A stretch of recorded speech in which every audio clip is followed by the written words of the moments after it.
Qo'li og'ridi operatorga. Assalomu alaykum Azim aka, Yaponiyaga xush kelibsiz. Assalomu alaykum. Nima deydi? Men sizni anchadan beri kuzataman, lekin o'sha La Esmeralda proyektingiz orqali men sizni taniy boshlaganman-da. Savol shundan iboratki, o'sha La Esmeraldagacha bo'lgan jarayonga juda ko'p loyihalar qilgan ekansizda. Lekin nima deydi? O'sha ko'pi o'xshamagan, bankrot bo'lgan. Lekin o'sha La Esmeraldaga kelgan paytda tramplin topga chiqib ketganda, mana bundan keyingi loyihalaringizga nimalarda o'sha tatbiq qilyapsiz, shunaqa zo'r ketyapti. O'sha nozik nuqtasini bo'lisha olasizmi? Ya'ni aytmoqchisizki, bundan oldingi qilgan proyektlarimizda masalan nechtasi qilgan bo'lsak ham muvaffaqiyatsiz bo'ldi-da, lekin bunga kelib aynan muvaffaqiyatlar jabhalari ko'payib ketdi. Bunaqami? Shunday. Sababi nimada? Sababi bundan oldingi proyektlarimiz turfirma bo'lgan, aviakassa, oziq-ovqat do'koni, bitovoy texnika do'koni, logistika bo'lgan. 5 ta sohada ishlagan bo'lsak, asosiy mana shular desak, beshalasidan maqsad bu yerda pul topish bo'lgan. Hammasi. Ha.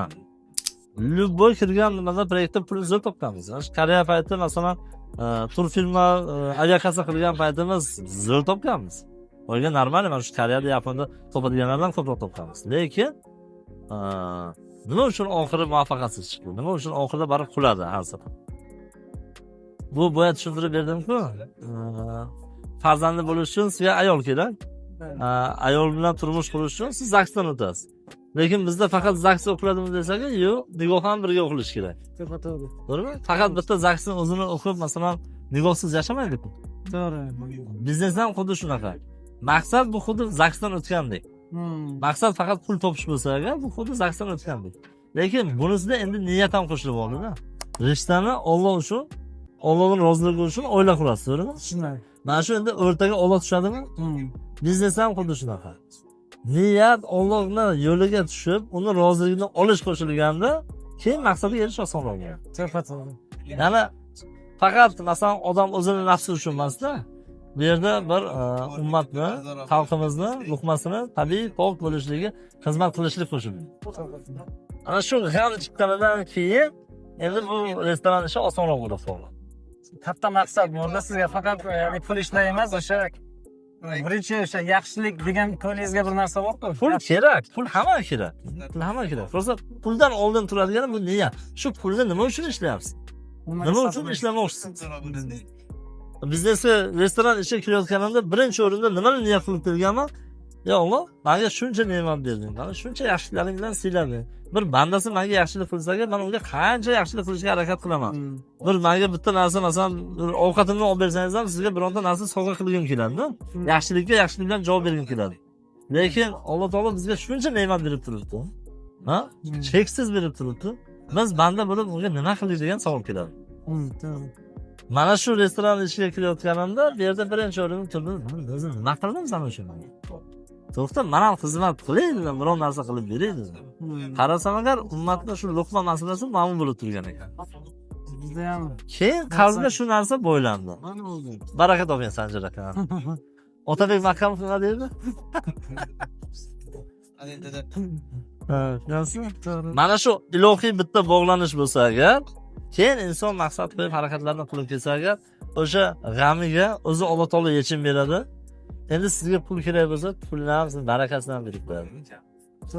Siz ham shu yo'lda chiqqansiz. Men ham shu yo'lga o'sha mana Tokioga keldingiz, halol ovqatlar muammo dedingiz, yaxshi ovqat muammo. Men ham shu o'yladimda, shu muammoni yechishim kerak. Hamma vaqt o'zimizda o'zbeklarga, chet eldan kelayotgan mana odamlar qiynalmasligi uchun o'sha muammoni ko'rdim va men yechim berish kerak. Pulni o'ylaganim yo'q, birinchi shularga yetkazib bera olaman deb.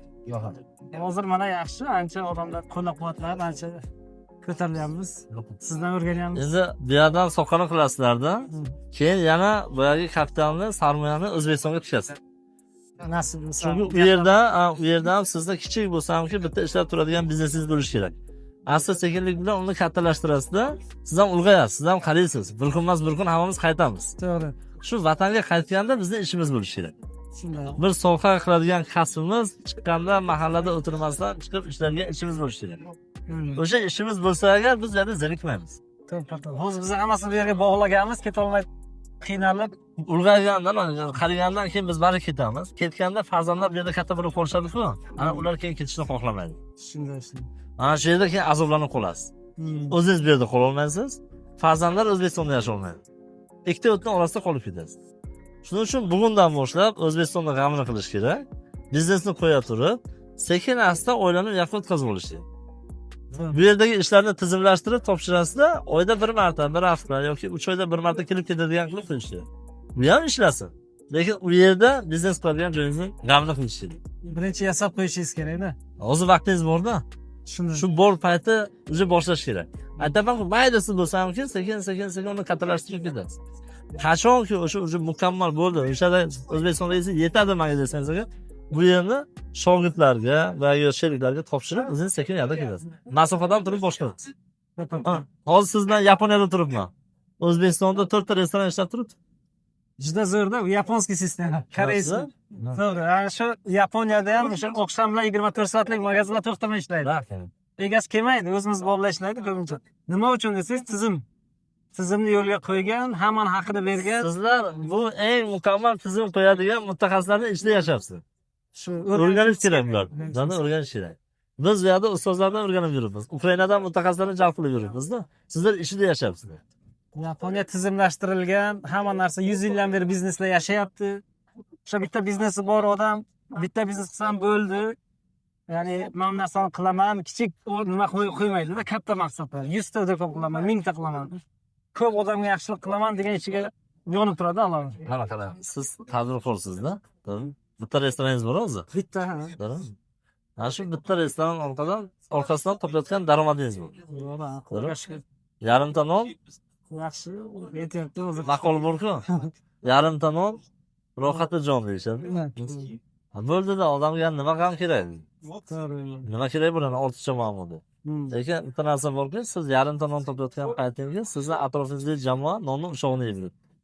Shunday. Endi biz nima qilishimiz kerak? Bunaqa yarimta nonli joylarni ko'paytirishimiz kerak.